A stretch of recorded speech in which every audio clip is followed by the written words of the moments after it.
digest and a lot of focus on the guidance going forward from the banking space.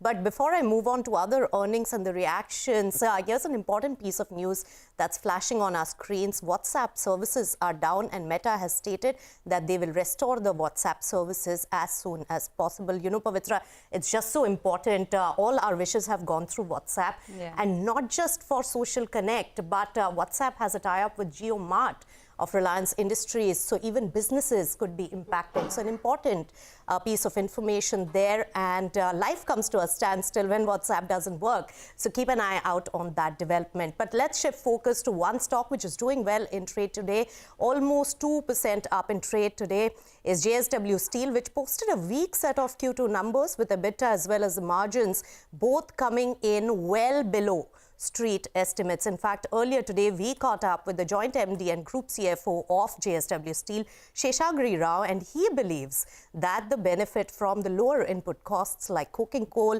as well as iron ore will play out from the third quarter onwards for the company. Listen in. Whatever prices as on date, if you take into account, and then see what is the benefit in cost that can come in the Q3 over Q2, then there could be $80 per ton of coal used in the consumption. That is the kind of benefit we are expecting to come in the Q3. As far as iron ore prices are concerned, the overall reduction which has happened in the Q2, that has happened in phases, something in July, something in August, something in September. So the full benefit of lower iron ore prices have not flown in the consumption in the last quarter. So that benefit also will come in the Q3. In this quarter, we expect the steel prices to be stable and better volumes, and at the same time, costs are going to come down. So all this together, I think Q3 and Q4 of this financial year will be much better than what you have seen in Q2. The FOB price of China is $580, $590 per ton.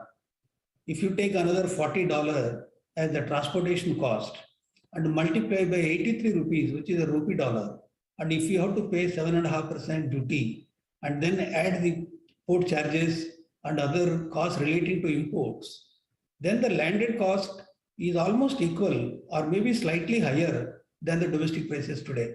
Okay, and it is really on the back of these comments that JSW Steel is gaining in trade. It's up around 2%, and one